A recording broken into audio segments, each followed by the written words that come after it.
Bonjour et bienvenue au bulletin de nouvelles locales en ce 12 avril 2025. La table de dynamisation commerciale invite la communauté d'affaires, les citoyens et les partenaires du milieu à l'événement Centre-ville en mouvement des idées aux actions qui se tiendra le mardi 29 avril. Cette demi-journée de conférences, d'ateliers et d'échanges s'inscrit dans la démarche de dynamisation du centre-ville entamée en 2024. Ce sera l'occasion de dévoiler les résultats du diagnostic réalisé au cours des derniers mois, de discuter des enjeux et d'explorer collectivement des pistes de solutions.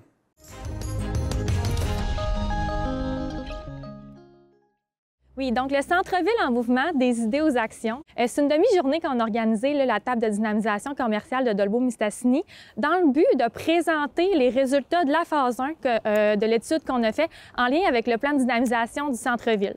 Donc, ça va avoir lieu le mardi 29 avril prochain à partir de 13 h. C'est une demi-journée en fait complète remplie de conférences. On va aussi avoir des moments où ça va être le moment de poser des questions, de donner nos opinions par rapport à la dynamisation du centre-ville.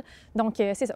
C'est sûr qu'on vise surtout les entreprises, bien entendu, mais la population, bien entendu, est également invitée à venir participer à notre demi-journée. C'est certain qu'on a sondé plusieurs citoyens, plusieurs commerçants, donc les gens ont hâte de savoir qu'est-ce qu'on a retiré de cette phase 1-là. Donc, bref, c'est quand même assez bienvenu à tous, je pourrais dire. Oui, donc les conférenciers qu'on va recevoir, il y a entre autres Mario Daigle, qui est le directeur général de l'entreprise Mocom, qui réalise, dans le fond, qui accompagne la table de dynamisation dans le plan de dynamisation du centre-ville. Donc, Mario va venir présenter finalement tous les résultats de la phase 1. Nous aurons également Jonathan Trudel, qui est un homme d'affaires, entre autres, qui détient la place Fleur de Lys, donc qui a participé à tout ce processus-là de redynamiser un centre-ville à Québec. Donc, vont venir nous parler de son expérience à lui. Puis pour terminer, on a aussi M. Éric Rivard, qui est designer urbain et architecte, qui a participé à la phase 1, bien entendu, pour qu'il vienne nous présenter un peu la vision, finalement, de la dynamisation du centre-ville, puis qui nous fasse rêver, puis qui nous donne plein d'idées, surtout pour les entreprises qui vont être présentes, justement, pour qu'ils puissent, après ça, aller faire leur bout de chemin, puis faire comme « on pourrait faire ça, ça », et c'est ça. Dans le fond, pour participer à la demi-journée de présentation, c'est totalement gratuit pour toutes les entreprises, citoyens, peu importe, c'est gratuit. Donc, il suffit juste d'aller s'inscrire via le lien qui est partagé par la Ville de Dolbeau-Mistassini, le lien de l'événement, pour confirmer votre présence, bien entendu, pour qu'on vous attende à cette demi-journée-là. Donc, ça l'inclut, c'est de 13 h à 19 h, mais vraiment, le volet toute présentation va se faire, dans le fond, de 13 h à 17 h. Puis après ça, s'ensuit un petit 5 à 7 pour que les entreprises aient l'occasion de réseauter ensemble, de discuter de qu'est-ce qu'ils ont vu lors de cette demi-journée-là, puis qu'on passe un bon moment, dans le fond. Donc, on invite toutes les entreprises situées à la Ville de Dolbeau-Mistassini ainsi que les citoyens à se présenter à cette demi-journée de présentation du plan de dynamisation de centre-ville mardi, le 29 avril à 13 h au Complexe Saint-Jean.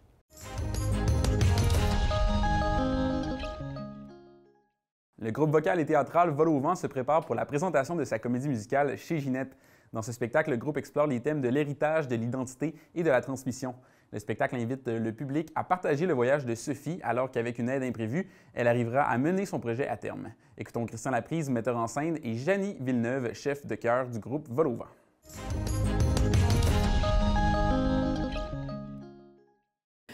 En fait, ce qu'on prépare, c'est un spectacle musical. Mais en fait, c'est comédie musicale. Les choristes ont appris des chansons que Christian a mis en scène en écrivant les textes. C'est ça, ça fait que c'est une vingtaine de pièces qui vont être présentées sous forme de comédie musicale.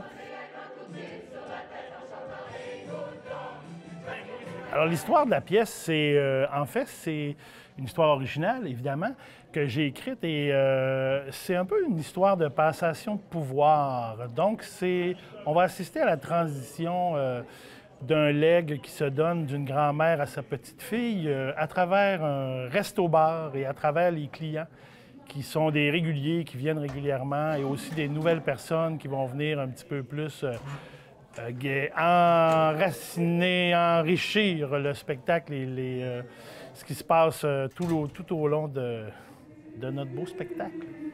En fait, c'est tous les choristes qui sont dans le Vol au vent, le groupe théâtral et musical. Tous les choristes font partie du spectacle. Moi, je suis la chef de chœur, je fais aussi partie de la pièce.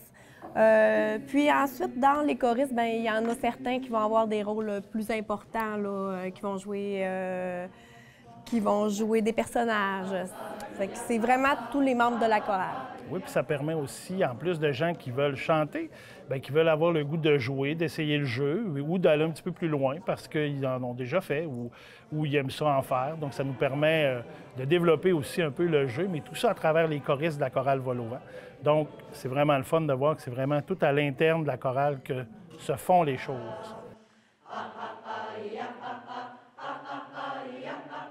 Nous, on prépare nos spectacles sur 2 ans. Ça fait que l'an passé, en septembre, on a commencé notre nouveau projet. Les chansons ont été choisies déjà au début de l'année. J'avais fait une sélection avec un groupe de choristes. Puis après ça, bien, Christian, lui, avait fait la sélection finale des pièces pour monter son histoire. Fait qu'à partir de septembre, on a commencé à apprendre les pièces. On a continué au début de l'année cette année. Puis à partir de janvier, bien là, on a commencé la mise en scène avec Christian. Ouais. Moi, j'arrive vraiment depuis janvier cette année 2025 avec eux pour vraiment aller un petit peu plus loin et là, mettre ça en scène, sur la scène et faire vivre cette histoire-là. Dans le fond, les pièces qu'on peut retrouver, ce sont des pièces, mettons, il y a de Salbarbe, il y a Good Lord. Ensuite, on a du Patrice Michaud avec La Grande Évasion. Fred Pellerin. Oui, Tenir Fred debout. Pellerin. Oui. C'est des pièces qui sont connues, des pièces issues du répertoire francophone, du répertoire aussi européen, français, je dirais, et aussi des pièces anglaises, américaines ou anglaises. Donc, alors c'est un petit défi toujours de chanter en anglais, de mettre ça en scène. Donc, c'est vraiment le fun de voir les gens se dépasser à travers ça. En fait, le spectacle va se présenter le 10 mai à 20h, le samedi, et le dimanche 11 mai à 14h à la salle de spectacle Maria-Chapdelaine. Vous pouvez acheter vos billets sur le site du comité des spectacles.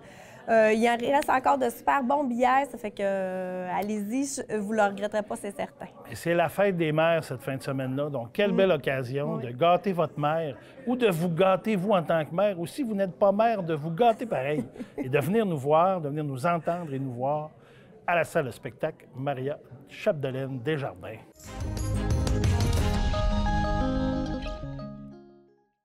Le domaine du Ranch a dévoilé la programmation de son tout nouvel événement, le Forestival aux accents forestiers et agricoles. Ce dernier se tiendra durant la fin de semaine de la Fête du travail. Nous avons rencontré Donald Fleury au Bardel pour en apprendre davantage.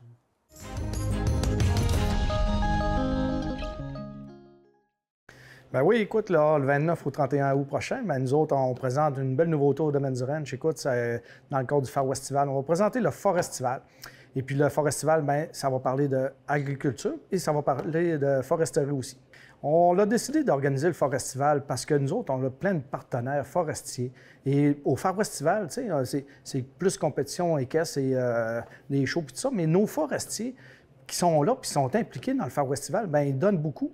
Puis on a décidé de faire ça pour eux autres un peu, qu'il y ait des exposants, pour que ce soit des kiosques. Nos partenaires, ils ont beaucoup On est dans un milieu forestier. Et puis, on l'a aussi intégré le milieu agricole pour que ce soit les compétitions et les exposants aussi. Bien, écoute, ça va être sur 3 jours. On a des soupers, on va avoir un brunch, on va avoir des compétitions de bûcherons, on va avoir des compétitions de tracteurs le dimanche, on va avoir 3 soirées de show. On a Caro Laurando avec Rob Langlois, on a la famille Soucy qui vont faire un show, un hommage au Cowboy Fringant avec une heure additionnelle de chansons festives. Et puis, le dimanche, Jew and Good Jack, qui vont farmer, après les pichottes de blé d'Inde, qui vont farmer l'activité du Forestival.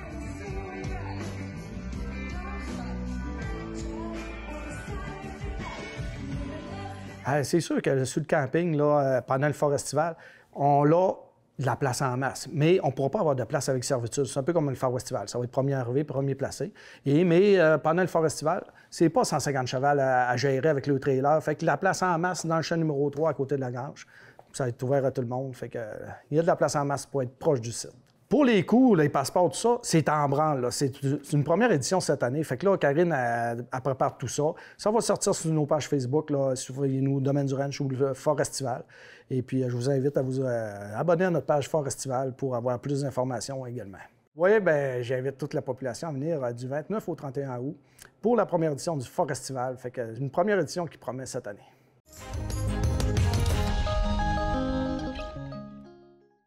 La Fondation 33 revient à Dolbeau-Mistassini avec un tout nouveau spectacle de cirque au profit des personnes vivant avec un handicap physique. Ce dernier sera présenté sous un chapiteau au parc de la Pointe-des-Pères durant tout le mois d'août et les billets seront disponibles sous peu.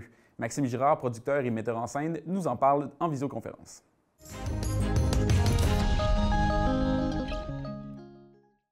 La Fondation 33 vous prépare un tout nouveau spectacle cet été et ça va prendre place sur la Pointe-des-Pères à Dolbeau-Mistassini. Donc, pour ceux et celles qui nous suivent depuis quelques années, vous le savez, on a été à Saint-Félicien en 2022. Les spectacles qu'on fait, c'est vraiment très diversifié. Moi, je n'ai pas de gêne à dire que je vais vraiment chercher les meilleurs artistes de cirque que je connais. Je les fais venir de littéralement partout dans le monde, là.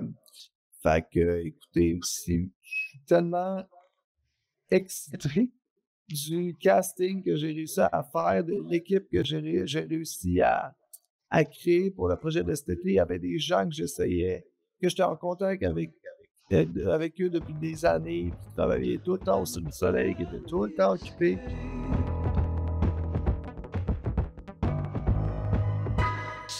Les billets ne sont pas encore en vente, évidemment, mais ils vont l'être sur le pointdevente.com. Donc, tout simplement, vous allez pouvoir aller sur le site Internet. Et aussi, si vous allez sur Fondation 33, c'est peut-être un peu plus facile à retenir, fondation33.com, ben là, vous pouvez tout simplement cliquer sur le lien. Donc, comme je vous dis, allez-y pas maintenant, mais ça va être mis en ligne.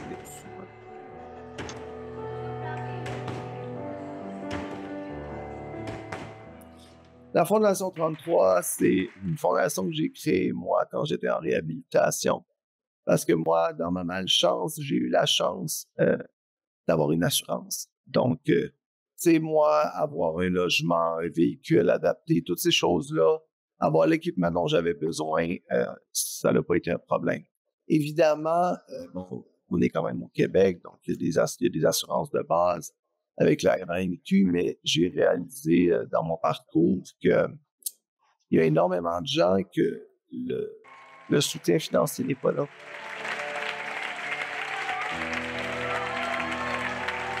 Donc, on vous invite. On espère que vous allez être de la partie encore cette année pour venir voir le spectacle de cirque. Donc, ça va être un tout nouveau spectacle avec des tout nouveaux artistes, un tout nouveau concept dans un chapiteau traditionnel. Puis je vous dis, le chapiteau, c'est drôle parce qu'on ne réalise pas à quel point c'est magique quand on regarde, quand on est à l'extérieur, mais quand on arrive à l'intérieur, on est vraiment transporté. Fait qu'écoutez, on espère que vous allez être là, vous allez profiter de cette belle opportunité. Donc, venez voir notre spectacle pour notre dernier été à Dolbeau-Mistassini sur la Pointe-des-Pères à partir du 30 juillet.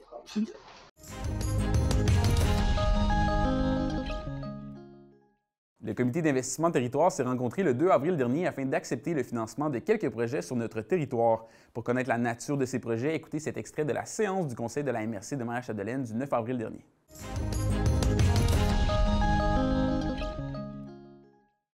Développement 7.1, développement économique. Il y a plusieurs points. On va commencer par 7.1.1. Les recommandations du comité d'investissement territoire. La réunion du 2 avril 2025, Mme Grégoire Tremblay. Oui, Monsieur le Préfet. Donc, effectivement, le comité d'investissement territoire s'est réuni le 2 avril dernier et a accepté plusieurs projets. Un premier projet pour le centre multifonctionnel à Sainte-Élisabeth-de-Proux. Donc, il s'agit d'une aide financière au montant maximal de 9 244 $ à même la contribution à la vitalité du milieu de cette municipalité pour un projet totalisant 48 000 $. Un deuxième projet pour le parc intergénérationnel de Sainte-Jeanne d'Arc. Un beau projet là, vraiment qui cadre dans notre volonté de politique intégrée, là, qui répond aux besoins à la fois des jeunes familles, des aînés, des adultes, vraiment pour regrouper tous les groupes. Donc, aide financière au montant maximal de 48 334 $ à même les sommes disponibles de la contribution à la vitalité du milieu de cette municipalité pour un projet de 120 000 $. Un troisième projet pour la réfection complète de la patinoire à Saint-Thomas-du-Dîme. Donc, il s'agit d'une aide financière au montant maximal de 62 328 $ à même la contribution à la vitalité du milieu de cette municipalité pour un projet totalisant 233 000 $. Un quatrième projet pour une étude préalable pour l'hébergement secteur du chalet du 49e à Notre-Dame-de-Lorette.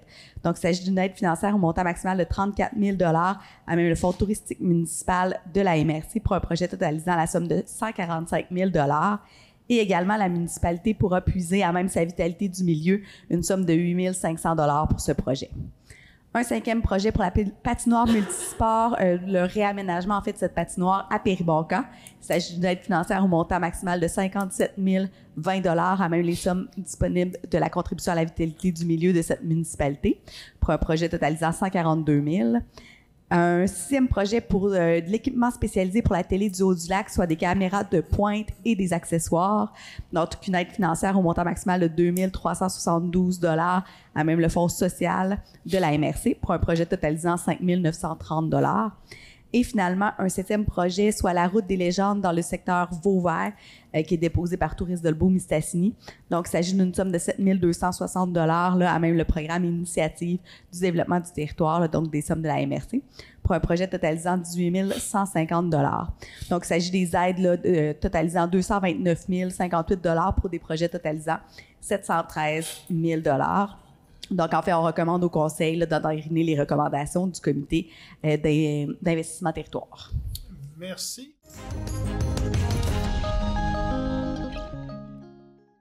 Lors de la séance du Conseil de Dolbeau-Mistassini, les élus ont manifesté leur appui à la ville de Blainville face à la loi 93 qui permet à Stablex d'enfouir des matières dangereuses sur son territoire. Voici l'extrait à cet effet.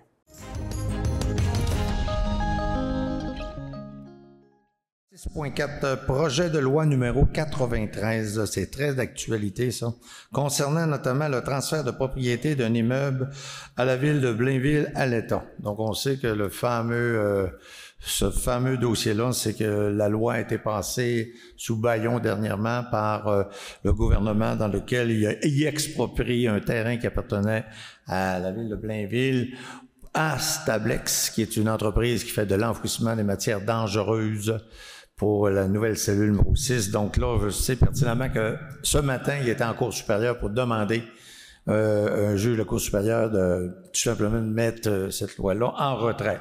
Donc, on a fait pas mal une entrée. Madame Martel, on vous laisse pas lire ça. Je lirai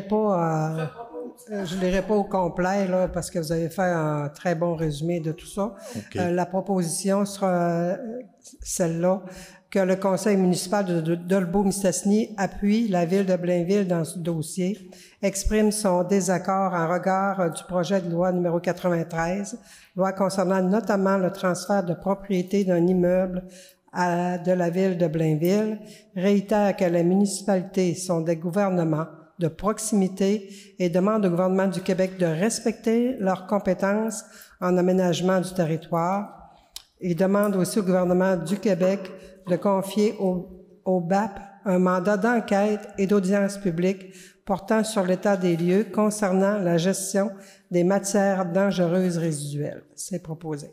Merci, Mme Martel. Donc, on est d'accord avec cette proposition depuis. Merci.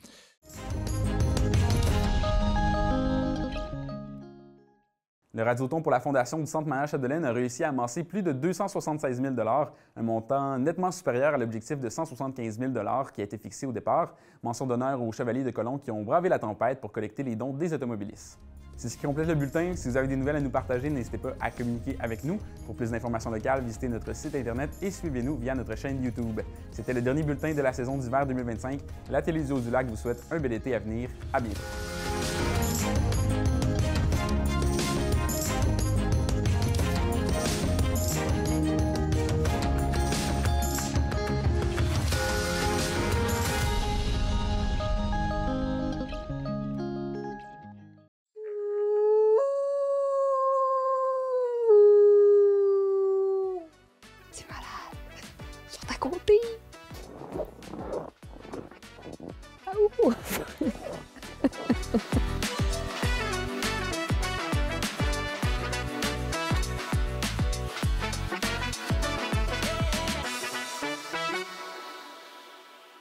Aujourd'hui, on est au parc Mahican, qui est aussi Aventurade. On vient visiter cette belle entreprise qui est située à Girardville. Ils font du chien de traîneau, de l'hébergement, il y a de l'expédition en motoneige. Donc, on vient voir l'expérience globale, hivernale d'Aventurade et du parc Mahican. Oui.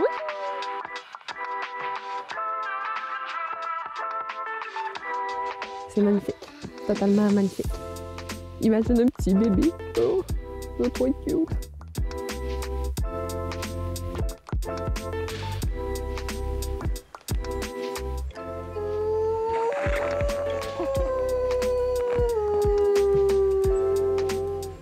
Ça s'étend sur à peu près de l'eau, là, enfin 80 hectares. Donc là, on a le chenil avec le départ des chiens de traîneau. Le départ des chiens. On a de prospecteurs, trappeurs, arcas, c'est nos camps en forêt pour les séjours itinérants. Là. Voilà. Fait que vous avez des camps en forêt que, par exemple, les personnes y vont en expédition puis qui arrivent au camp? Ben là, actuellement, par exemple, on a un séjour de 5 jours. Après, on a des personnes comme aujourd'hui qui font une journée chez un traîneau et qui ce soir vont dormir au loup, aux écologes qu'on ira voir tantôt. Et puis après, on a aussi des personnes qui viennent, qui font qu'une journée d'activité. Ou chien, ou motoneige, ou l'activité coureur des bois, donc une activité avec les loups. Ça fait combien de temps que vous êtes en opération? Depuis 94. Depuis 94? Oui, c'est déjà un petit moment. En fait, on a 30 ans cette année. Wow! Là, c'est la partie, on a la pièce des chiens, là où il y a tout le matériel pour les traîneaux, les harnais, tout comme ça. Ça, c'est la pièce motoneige.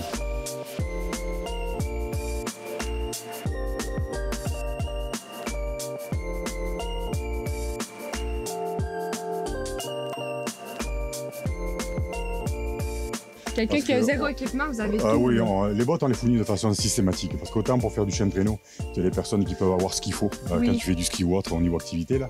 Mais les bottes, c'est rare que ce soit suffisant. On ne promène pas les gens dans le traîneau. Là. Il y a les personnes où ils conduisent un traîneau tout seul ou à deux et ils alternent. Alors c'est sûr qu'il y a un nombre impair avec quelqu'un pour monter avec le guide. Puis vous, votre passion de faire ça, de créer ça, c'est venu d'où? De se dire, bon, ben je commence à faire ça? En fait, je fais des activités de plein air depuis très longtemps. Et puis après, j'ai des chiens depuis plus longtemps que ceux qu'on a guidés. Et donc, au début, on avait des chiens et on faisait du traîneau pour nous. Puis après, comme je faisais du kayak et du canot pour moi, et à un moment donné, on a décidé de partager. Mais vous, Nouvelle-Tuc, et sans mariage? Ça marche aussi.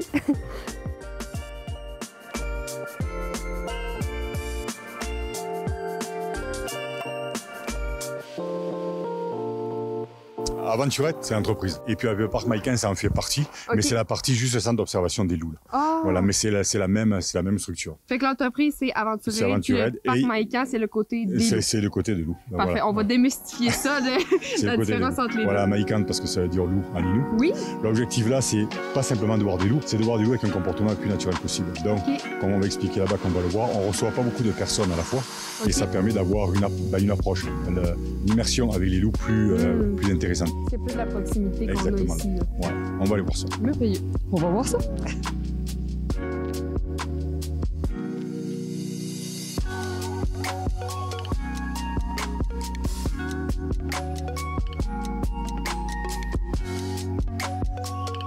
Et donc là, ici, on est dans le parc. Comme on disait, l'objectif du parc, c'est ça. C'est d'avoir une approche. Le fait d'avoir peu de personnes à la fois, comme on les voit là, ils ne sont pas saturés. Là. Et même quand il y a les personnes qui viennent passer des nuits, comme on va le voir tout à l'heure, ils ont tendance à s'approcher et puis à venir davantage pour les personnes.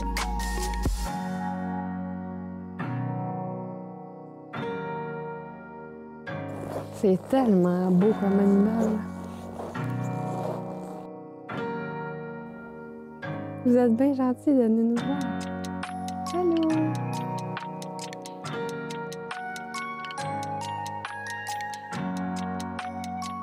Sur la colline, là. C'est incroyable. C'est ça. L'objectif au niveau des constructions ou autres, ça a été fait en priorité pour les loups. Parce que vous mettez tellement l'emphase sur l'authenticité puis le milieu de vie des loups que ça transparaît. Le parc à lui-même, si on s'était qu'avec les visites, il ne s'autofinancerait pas là. Si on n'avait pas les activités à côté, donc là, on est capable de faire ça. C'est quelqu'un qui voudra avoir le même parc en ayant peu de visiteurs comme on a. S'il n'y a pas les activités à côté qui permettent, c'est pas possible. C'est pas possible. C'est pas possible. Ah, il se promène, hein? Tu le vois qu'on... Ah, ouais, non, c'est... Yeah.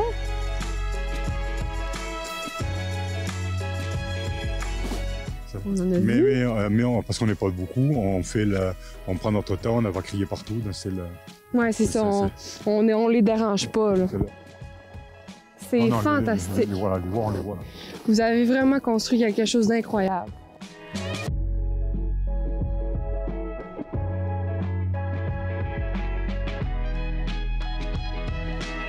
Merci tellement d'avoir pris le temps de faire une grande visite comme ça avec nous. C'était incroyable. Oh, regarde, il y en a là!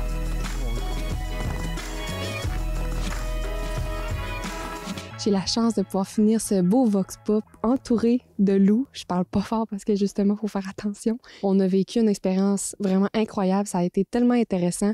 C'est vraiment une belle entreprise qui met l'emphase sur la nature, sur l'authenticité, puis surtout sur la santé de ces animaux.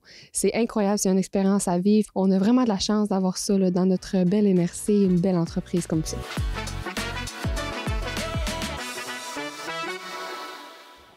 Malade. Fou raide.